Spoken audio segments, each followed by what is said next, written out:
Assalamualaikum. Halo, saya Muhammad Zain dari Cakrawala Institute. Kali ini kita kembali sharing yang berkaitan dengan beasiswa, khususnya beasiswa Kartu Indonesia Pintar atau KIP Kuliah yang mirip beasiswa bidik misi di masa yang lalu. Topik kita adalah persyaratan penting agar kita memperoleh beasiswa KIP Kuliah di tahun 2020.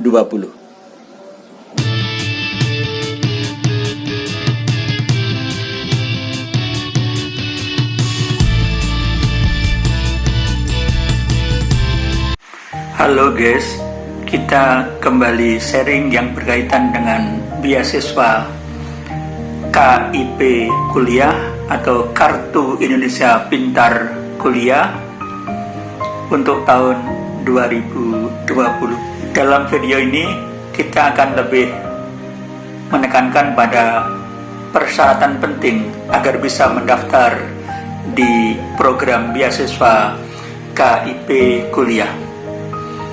Adapun sejumlah persyaratan agar bisa mendaftar di program beasiswa KIP Kuliah untuk tahun 2020, yakni yang pertama, penerima beasiswa KIP Kuliah adalah para siswa atau yang sederajat yang lulus pada tahun berjalan atau telah dinyatakan lulus maksimal 2 tahun sebelumnya, serta memiliki NISN, NPSN, serta NIK yang valid.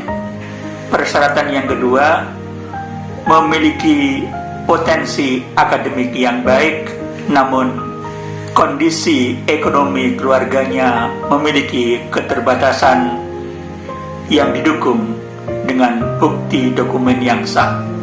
Persyaratan kedua ini yang berarti Anda yang berhak memperoleh beasiswa KIP Kuliah atau mirip beasiswa bidik misi di masa lalu, yakni para mahasiswa yang berotak cerdas tetapi berasal dari keluarga yang kurang mampu.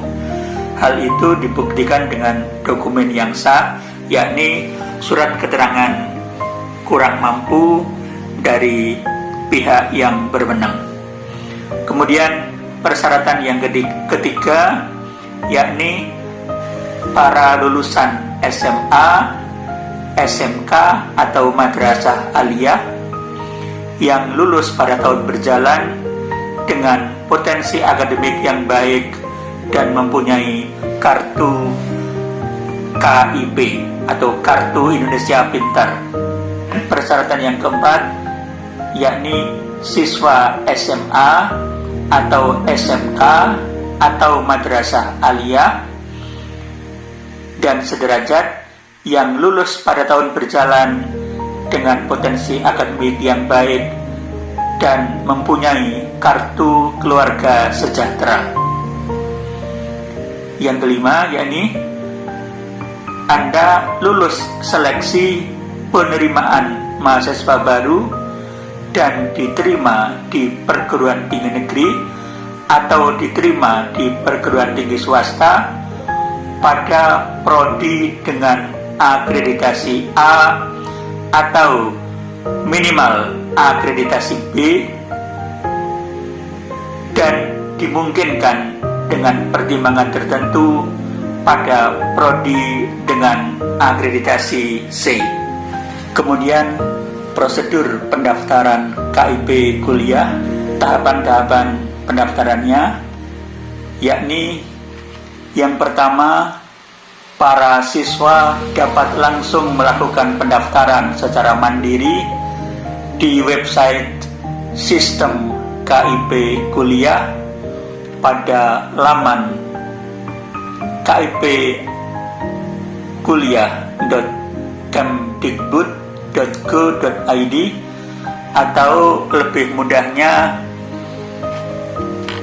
web dari Kemendikbud yang terkait dengan pendaftaran KIP kuliah ini akan saya tulis dalam deskripsi di bawah video ini. Jadi Anda tinggal klik, akan langsung masuk ke web Kemendikbud yang terkait dengan KIP kuliah tersebut. Kemudian yang kedua, pada saat pendaftaran maka siswa diminta memasukkan NIK, NISN, NPSN, serta alamat email yang valid dan aktif.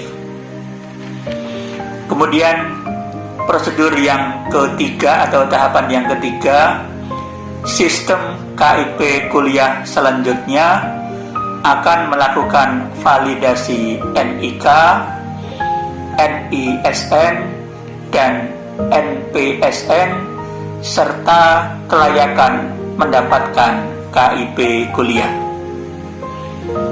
Yang keempat, jika proses validasi berhasil dengan baik, maka sistem KIP kuliah selanjutnya akan mengirimkan nomor pendaftaran dan kode akses ke alamat email yang didaftarkan. Kemudian tahapan yang kelima, siswa dipersilahkan menyelesaikan proses pendaftaran KIP kuliah dan memilih jalur seleksi yang akan diikuti. 6. Selanjutnya, siswa menyelesaikan proses pendaftaran di portal atau di sistem informasi seleksi nasional masuk perguruan tinggi sesuai seleksi jalur yang dipilih. Kemudian tahapan yang ketujuh atau tahapan yang terakhir, bagi calon penerima KIP kuliah yang telah dinyatakan diterima di perguruan tinggi, baik perguruan tinggi negeri maupun perguruan tinggi swasta, dapat dilakukan verifikasi lebih lanjut oleh perguruan tinggi sebelum diusulkan sebagai calon mahasiswa penerima KIP kuliah. Bagi Anda yang akan kuliah di perguruan tinggi swasta, prosedur pendaftaran untuk beasiswa KIP kuliah ini akan dibuka hingga akhir bulan Oktober 2020. Tepatnya, pendaftaran akan ditutup pada tanggal 31 Oktober 2020. Namun, bagi Anda yang sekarang jadi mahasiswa baru di perguruan tinggi negeri, sebetulnya secara resmi program beasiswa KIP kuliah sudah ditutup karena proses pendaftarannya sebelum pelaksanaan SNMPTN dan SBMPTN. Padahal sekarang ini proses SNMPTN dan SBMPTN sudah selesai. Namun, Anda tidak perlu berkecil hati yang saat ini jadi mahasiswa baru di perguruan tinggi negeri, karena sesuai dengan pengumuman pihak Kemendikbud, maka bagi perguruan tinggi negeri yang masih memiliki kekurangan kuota, artinya kuota belum terisi penuh, maka mahasiswa baru masih dibolehkan mendaftarkan diri di program KIP kuliah. Padahal karena penambahan kuota yang sangat banyak, yakni tahun ini 410.000 orang mahasiswa, kemungkinan besar di berbagai perguruan tinggi kuota untuk beasiswa KIP kuliah belum terpenuhi, artinya masih ada yang kosong. Silakan menghubungi bagian kemahasiswaan di kampus perguruan tinggi negeri tempat Anda kuliah. Semoga bermanfaat. Sukses untuk Anda.